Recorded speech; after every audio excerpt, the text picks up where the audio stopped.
From studios at the Milwaukee Journal-Sentinel, this is 4th and State. In this edition, we interview real estate lawyer Mick Hatch from Foley and Lardner, who talks about downtown development. Hi, I'm Ernie Franzen. I'm the Associate Editorial Page Editor at the Journal-Sentinel. Welcome to 4th and State. Today we have with us Mick Hatch.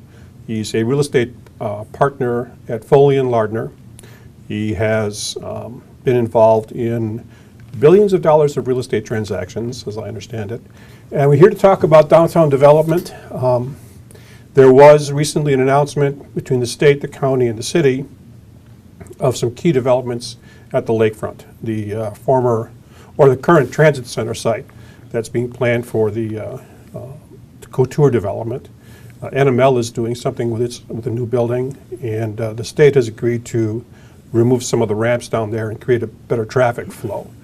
What does all that mean, and how will that benefit downtown? Well, I think the announcement of the agreement by the city and the state to redo the public infrastructure along the lake, particularly cutting back the expressway ramps and realigning the streets and providing a pedestrian bridge and all, is one of the most exciting things that's happened in Milwaukee in a long time. It's really unusual that one of our extensive planning projects, and we've had many, many over the years, has moved to implementation as quickly as this has. It's great. It's going to set a wonderful platform for significant future private development. It'll rationalize the infrastructure in a way that really takes advantage of all of the improvements that have been placed on the lakefront in the last few years. Discovery World, the Calatrava addition, the completion of Lakeshore State Park, even the addition at Summerfest, Harbor House. I mean, there are a lot of things that have happened since the streets have been realigned and designed down there. Sure. And this will rationalize all that and I think set a pretty good stage for future development, not only of the 833 building, but the transit center, perhaps a building south of the expanded Clybourne, and maybe additional development even in the Third Ward. The street infrastructure will open up a really critical additional access to some of the underdeveloped areas in the Third Ward that could have another 20 years worth of development there. So all of this is really, really exciting. Do you see what are the big problems with it? Any issues, any difficulties to overcome? The real key, I think, was NML's commitment to put its building downtown. That gave the city, through its tax incremental financing district, the financial capacity to bring some funds to the table that I think it was a critical part of the state committing to pay to move those ramps. You asked about difficulties. Right. Well, I think that much of the public piece of this is pretty well put together. It'll certainly take time, years, to complete all of the physical reconstruction of the streets, realignment of the expressway ramps, expanding Clybourne and all. The more difficult pieces to predict at this point will be the resulting private development.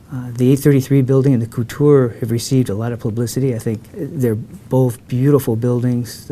They've actually produced a really great example of private sector cooperation. Is there enough demand to drive the development? They're certainly building to different parts of the market. The 833 building is almost purely office, and we haven't had a new office building downtown for maybe 10 years. And way back then, the 875 East Wisconsin building and Cathedral Place both started at the same time. They were both only 40% pre-leased when they started. They were both 100% pre-leased by the time they were finished. And I think we have 10 years of a combination of increased demand for some of the companies downtown that are growing, and also continuing obsolescence of existing office space. I think the way that companies use office space now is much different than it was 10, certainly way different than it was 20 years ago. Companies are adopting much more efficient floor plans. They're reducing their space for the same number of people by 15 or 20%. And it's very difficult to reconfigure your space into that new type of configuration while you're in it. So I think that even though there may not be a large increase in the number of square feet of office space used in downtown Milwaukee, I think that there's demand for new space. And I think there's more than enough to justify at least one new building. I think maybe we'll hear about another building even. Yeah. Do you see any parking problems or traffic problems for Summerfest? We had a letter writer who was a former city employee who raised issues about that a widened street there, you know, as it moves south from the Couture and so on, would cause problems for people going to Summerfest. But Summerfest is such a special thing. Sure. There are policemen and people just all over the streets every night of Summerfest there. It's really Right. a specialty traffic operation. I mean, the realignment will eliminate the direct bus lane that's used for Summerfest, at least the one that comes off of 794. Mm-hmm. I don't know how important that is to Summerfest with some of the improvements that they've made over the last few years, and then the improved access to the south gate that the extended Lincoln Memorial Drive will provide. I'm sure it's not been ignored, and I guess I'm hopeful that it will certainly be no worse than the current situation is, which is far from ideal. Right. This came about obviously as a partnership between the city, the state, and the county. Is that fairly unusual, or Well, in recent you days, find it probably unheard of. encouraging? It's very encouraging. I mean, it's really, looking from the local to the national to the international scene, I mean, We hear a lot about divisiveness. well, yeah, that's all we seem to hear Yeah. all the time. So I think it's a remarkable achievement. It's a great example, and I certainly hope it's something that we can build on to deal with lots of the other issues that we have here in the city of Milwaukee that require some support and cooperation from the state in order for us to resolve them. What do you see as the first sort of critical step, and take us down the timeline a little bit for that downtown, or for the lakefront development to occur? On the office side for 833, I think Mark Ergens needs to just hit whatever pre-leasing target his construction lender is going to set for him, and then I think he's probably ready to go. The designs I've seen look spectacular. I think that he's pretty well along. The Couture, I think, has another whole series of challenges. I mean, it's a different product type. It includes a hotel. I think there's some skepticism about whether another hotel Right. could be accommodated in this market, given the 3 or 4 already under construction, the Kimpton just announced. It also has a significant apartment component. Oh, it has some retail space too, Well, I think wouldn't that the last design I saw had 4 floors of retail. I think that that's a question mark any place downtown, and Right. certainly there it's pretty much isolated, so it would have to be a special sort of retail that would work at that location and probably not others. And then it still faces the great uncertainty of whether the public trust doctrine governs some or all of the Right, that's transit still an center issue. site. And with that uncertainty overhanging the site, I suspect that nothing will happen there until that issue is resolved.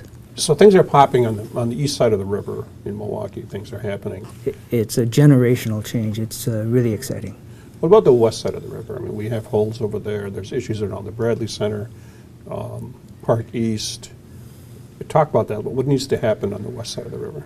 Well, I mean, right now it's in pretty sharp contrast to the situation along the lakefront, where everything seems to be happening and seems to be happening in a reasonably well-coordinated way.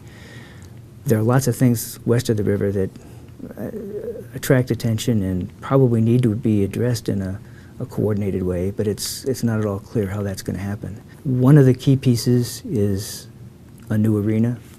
I think that needs to be addressed. I applaud MMAC for trying to be out front and to convene the right people to pull together a public consensus as to what ought to happen there. I think to a large degree that'll dictate what happens in the Park East, because I think most of the proposals for a new arena would take the super block north of the existing Bradley Center and maybe some other parts of the Park East. So it'd be premature to try to do something else with those sites Until until you decide the that new issue. arena was decided. Right.